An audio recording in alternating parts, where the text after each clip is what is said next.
मृत्युमिवतित उना पुनन्तो यत्र धीरा मनसा वाचमक्रत। ఓం నమో గణపతయే. ఈ రోజున మనం చాలా ముఖ్యమైనటువంటి అంశం మీద చర్చించుకోబోతూ ఉన్నాం. అశ్వత్థామ ఇంకా జీవించే ఉన్నాడా అనేదే నేటి చర్చ. చాలామంది సోషల్ మీడియా మనం తీస్తే చాలు సోషల్ మీడియా నిండా అశ్వత్థామ ఇంకా బ్రతికే ఉన్నాడా అనేటటువంటి ఆ యొక్క టైటిల్స్తో అనేక వీడియోలు, అనేక ఊహలు, కల్పితాలు, కథలు, గాథలు రకరకాలుగా ఉంది ప్రచారం. అక్కడెక్కడో ఒక క్షేత్రంలో రోజు అశ్వత్థామ వచ్చి పూజ చేస్తాడని ఒకడు, లేదు అశ్వత్థామను మేము చూశాము అని కొందరు. ఈ విధంగా రకరకాలుగా కనిపిస్తూ ఉన్నది. మేము చూశాము అని చెప్పినటువంటి వాళ్ళవి వేటిని కూడా నేను పట్టించుకోను. నాకు కావలసినటువంటిది గ్రంథపరమైనటువంటి ఆధారాలు. అవి కూడా ఎవరు పెడితే వాళ్ళు వ్రాసినవి కాదు. వ్యాస మహర్షి ప్రోక్తమైనటువంటి, ఋషి ప్రోక్తమైనటువంటి గ్రంథాల ఆధారంగా మాత్రమే నేడు నేను మాట్లాడదలుచుకున్నాను. అందులో ముఖ్యంగా అశ్వత్థామ అసలు ఇప్పటికీ కూడా బ్రతికే ఉన్నాడు అనేటటువంటి ఆలోచన, భావన మనకెందుకు వస్తూ ఉన్నది అంటే అశ్వత్థామ చిరంజీవి కాబట్టి. అశ్వత్థామ చిరంజీవి ఎలా అయ్యాడు? అశ్వత్థామకు చిరంజీవిగా వరం ఇచ్చారా ఎవరైనా? అశ్వత్థామకు సంబంధించి మనం చూస్తే కృష్ణ పరమాత్మ ఇచ్చినటువంటి శాపం తప్ప చిరంజీవిత్వానికి సంబంధించినటువంటి మరొక కారణం లేదు. కలియుగంలో 3000 ఏళ్ల పాటు భూమి మీద నికృష్టమైనటువంటి రోగాలతో నువ్వు తిరుగుతావు అని కృష్ణుడు శాపం ఇచ్చాడు. మనం చూసుకున్నట్లయితే వ్యాస మహాభారతం సౌప్తిక పర్వంలో 16వ అధ్యాయంలో 9, 10, 11 శ్లోకాలు చూడండి. త్వాంతు కా పురుషం పాపం విదుస్సర్వే మనీషిణః అసకృత్ పాపకర్మాణం బాలజీవిత ఘాతకం తస్మాత్వమస్య పాపస్య కర్మణః ఫలమాప్నుహి 3 వర్షసహస్రాణి చరిష్యసి మహీమిమాం అప్రాప్నువన్ క్వచిత్ కాంచిత్ సంవిదంజాతు కేనచిత్ నిర్జనాన సహాయస్త్వం దేశాన్ ప్రవిచరిష్యసి. నీవు చెడ్డవాడివని, పాపాత్ముడవని, పదే పాపకర్మలు చేసేవాడివని, బాలకుణ్ణి చంపినవాడివని మనీషులందరికీ తెలుసు. కాబట్టి నీవు ఈ పాపకర్మకు ఫలితాన్ని అనుభవించు. 3000 సంవత్సరాల వరకు ఈ నేలపై తిరుగుతూనే ఉండు. ఈ విషయాన్ని మనం దృష్టిలో పెట్టుకోవాలి. రోగం గురించి ముందు మాట్లాడలేదు ఆయన. 3000 సంవత్సరాలు ఈ నేలపై తిరుగుతూనే ఉంటావు అన్నాడు. ఆ తరువాత ఎప్పుడూ ఎక్కడా ఎవ్వరితోనూ ఏ మాట పలికేటటువంటి అవకాశం ఉండదు. అసహాయుడవై నిర్జన ప్రదేశాలలో తిరుగుతూ ఉంటావు. ఆ తరువాత ఇంకా క్షుద్రుడా, నీకు జన సముదాయంలో ఉనికి ఉండదు. పాపాత్ముడా, నెత్తుటి దుర్గంధంతో సర్వవ్యాధులతో కూడి దుర్గమారణ్యాలను ఆశ్రయించి తిరుగుతూ ఉంటావు. భవత్రీనహితే క్షుద్ర జనమధ్యేషు సంస్థితి పూయ శోణిత గంధీచ దుర్గకాంతార సంశ్రయ విచరిష్యసి పాపాత్మన్ను సర్వవ్యాధి సమన్వితః. కలియుగంలో 3000 సంవత్సరాల పాటు సకల రోగాలతోనూ కూడా నువ్వు భూమి మీద సంచరిస్తావు. ఆ సమయంలో నిన్ను ఎవ్వరూ పట్టించుకోరు, ఎవ్వరికీ నీవు కనిపించవు, నీ వద్దకు ఎవ్వరూ రారు, ఒంటరిగానే తిరుగుతావు అని కృష్ణ పరమాత్మ శపించాడు. ఆ తరువాత శ్లోకాల్లో మనం చూసుకున్నట్లయితే కనుక వ్యాస మహర్షి కూడా అశ్వత్థామతో అంటాడు. వ్యాస ఉవాచ యస్మాదనాదృత్య కృత్యం త్వయాస్మాన్ కర్మదారుణం బ్రాహ్మణస్య సతశ్చైవ యస్మాత్తే వృత్తమీదృశం తస్మాద్యద్దేవకీపుత్రః ఉక్తవానుత్తమం వచః అసంశయంతే తద్భావి క్షత్రధర్మస్త్వయాశ్రితః. వ్యాస మహర్షి చెబుతున్నాడు, నీవు మమ్ము తిరస్కరించి ఈ దారుణ కృత్యాన్ని చేశావు. వ్యాస నారదులు చెప్పిన మాటను వినలేదు. వినకుండా ఏం చేశాడు? ఆ యొక్క బ్రహ్మశిరో నామక అస్త్రాన్ని ఉత్తర గర్భం వైపుకు వెళ్ళేట్టుగా చేశాడు. మమ్ము తిరస్కరించి ఈ దారుణ కృత్యాన్ని చేశావు. నీవు బ్రాహ్మణుడవై ఉండి నీ నడవడిక ఇలా ఉంది. నీవు క్షత్రధర్మాన్ని ఆశ్రయించావు. అందువల్ల శ్రీకృష్ణుడు మంచి మాటే చెప్పాడు, ఆయన చెప్పినట్టే జరుగుతుంది అన్నాడు. అంటే కృష్ణుడు శాపం ఇచ్చేశాడు కాబట్టి ఆ శాపాన్ని వ్యాస మహర్షి కూడా బలపరచడం జరిగింది అని మనకు అర్థమవుతూ ఉన్నది. ఇక్కడ మనం గమనించి చూస్తే స్పష్టంగా అశ్వత్థామ ఎక్కువ కాలం పాటు జీవించి ఉండడానికి కృష్ణుడి శాపం మాత్రమే కారణంగా కనిపిస్తోంది. మరొక విషయం కూడా ఈ సందర్భంగా మనం చెప్పుకోవాలి. అశ్వత్థామ చిరంజీవి, 7 చిరంజీవుల్లో ఒకడు, లేకపోతే 8 చిరంజీవుల్లో ఒకడు. అశ్వత్థామ చిరంజీవి అంటాం. చిరంజీవి అనేటటువంటి పదానికే మనలో చాలామందికి సరైనటువంటి అర్థం తెలియదు. చిరంజీవి అంటే ఏమిటి? మరణం లేనివాడు అని అర్థమా? కాదు. చాలామంది పొరపడుతూ ఉంటారు. చిరంజీవి అనే సంస్కృత పదానికి ఇమ్మోర్టల్ అనేటటువంటి ఆంగ్ల పదానువాదం చేసిన తరువాత చిరంజీవి అనే పదానికి అమరుడు, మరణం లేనివాడు అనే అర్థంగా ఎక్కువ మంది భావిస్తూ వచ్చారు. కానీ మీరు సంస్కృత నిఘంటువులు చూడండి, ఎక్కడా కూడా చిరంజీవి అంటే అమరుడు అనే అర్థం కాదు. అమరుడు అంటే మరణం లేనివాడు, చిరంజీవి అంటే ఎక్కువ కాలం జీవించేవాడు. చిరం అంటే దీర్ఘకాలః అని అర్థం. అలాగే జీవి అంటే జీవించేవాడు, చిరంజీవి అంటే దీర్ఘకాలం జీవించేవాడు. చాలామంది పాపీ చిరాయుహు అని అంటూ ఉంటారు. పాపీ చిరాయుహు అంటే ఏమిటి? పాపాత్ముడికి మరణం లేదు అని అర్థం. పాపాత్ములు ఎక్కువ కాలం జీవిస్తూ ఉంటారు అని అర్థం. ఆ విధంగా చూసుకుంటే కనుక చిరంజీవి అనే శబ్దం అశ్వత్థామకు వర్తించినప్పటికీ, ఆ యొక్క చిరజీవిత్వం కృష్ణుడి శాపం వల్ల వచ్చినప్పటికీ కూడా అశ్వత్థామ కలియుగంలో కేవలం 3000 సంవత్సరాల పాటు మాత్రమే జీవించి ఉంటాడు. 3000 సంవత్సరాలే నువ్వు ఈ భూమి మీద తిరుగుతావు అనే మాట అన్నాడు ఆయన.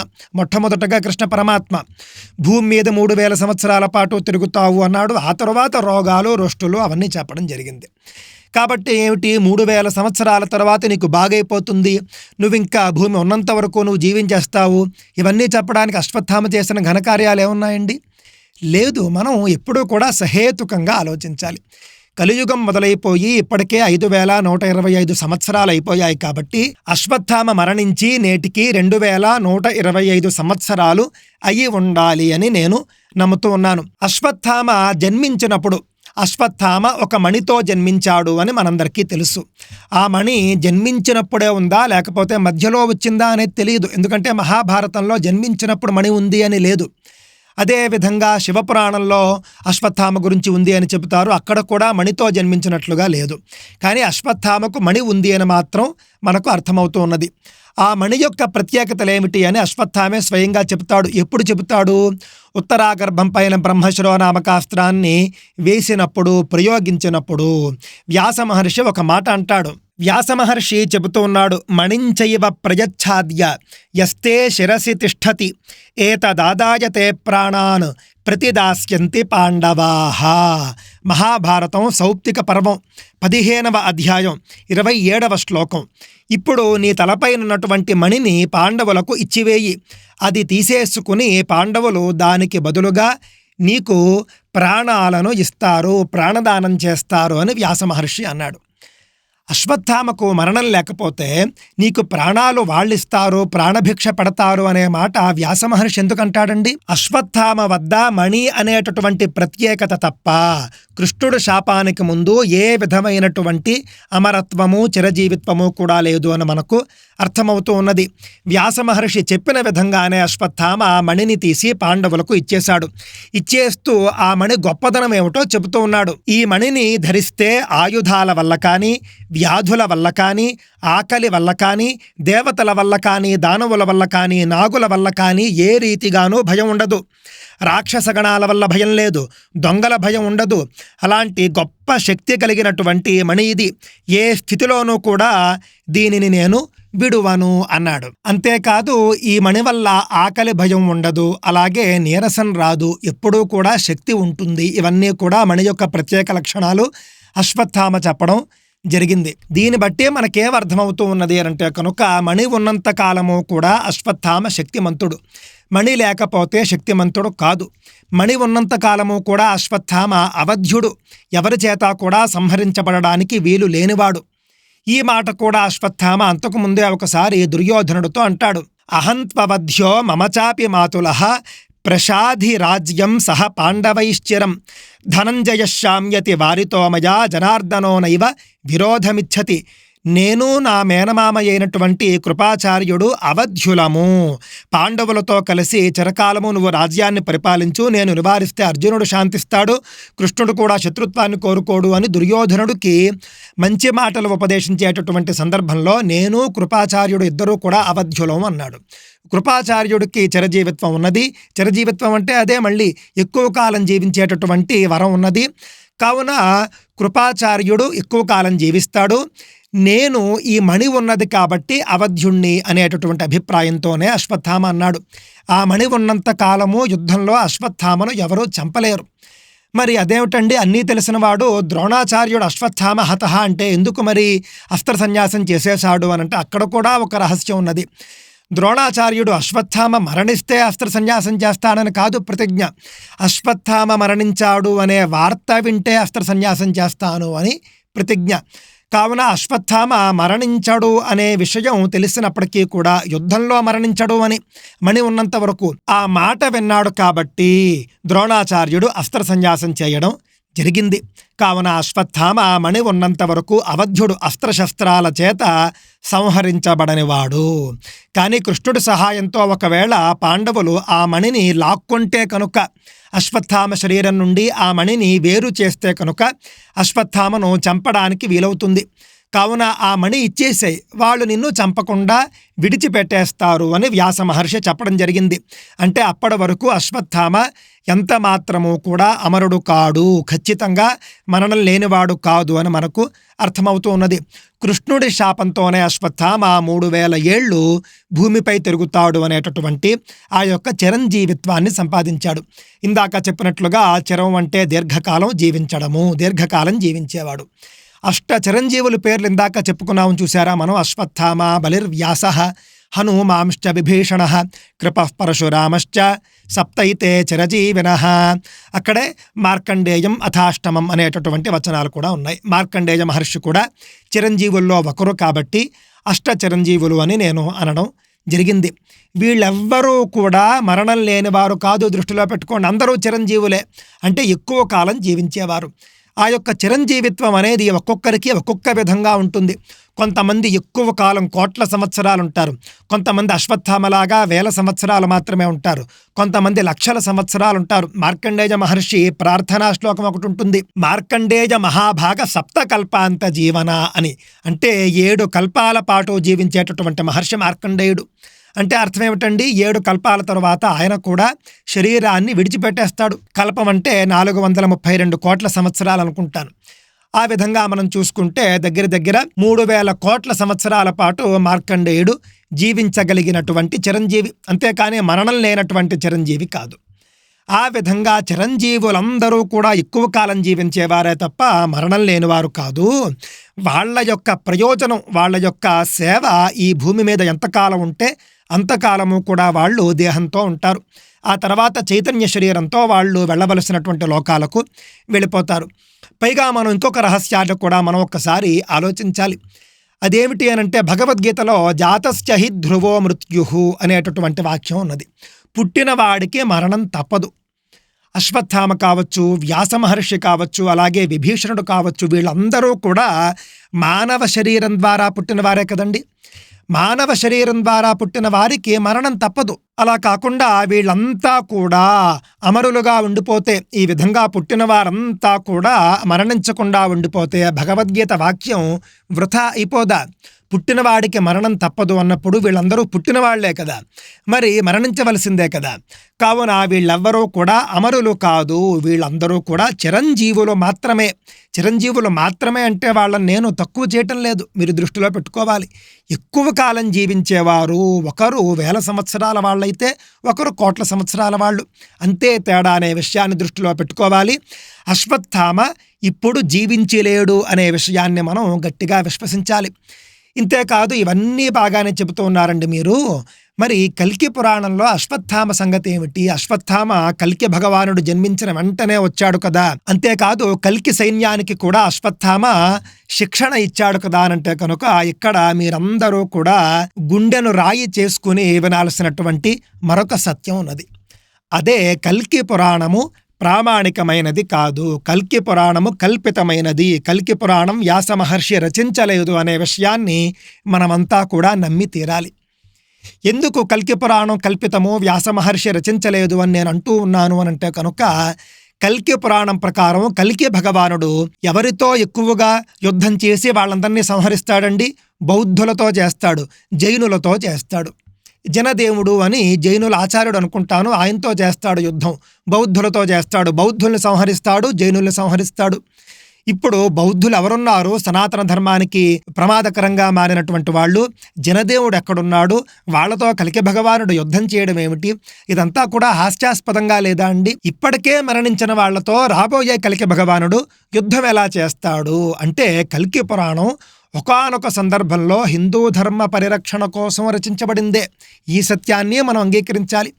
ఒకానొక సందర్భంలో భారతదేశం అంతా కూడా బౌద్ధ ధర్మం దావానంలా వ్యాపించినటువంటి సందర్భంలో సనాతన ధర్మం నుండి చాలామంది లక్షలాదిగా బౌద్ధ ధర్మానికి మతాంతరం తీసుకుంటూ ఉన్నటువంటి సందర్భంలో ఎలాగైనా సనాతన ధర్మాన్ని పరిరక్షించుకోవాలని భావించిన కొంతమంది పండితులు రాసిందే ఈ యొక్క కల్కి పురాణం. కల్కి భగవానుడు భవిష్యత్తులో వస్తాడు, బౌద్ధులందరినీ సంహరిస్తాడు అని చెప్పడం ద్వారా హిందువుల్ని బౌద్ధంలోకి మారకుండా అడ్డుకోవడం ఒక వ్యూహం కాగా, బౌద్ధులు కూడా మమ్మల్ని ఎప్పటికైనా భగవంతుడు వచ్చి సంహరించేస్తాడేమో అనేటటువంటి భావనతో మళ్ళీ హిందుత్వంలోకి వస్తారు.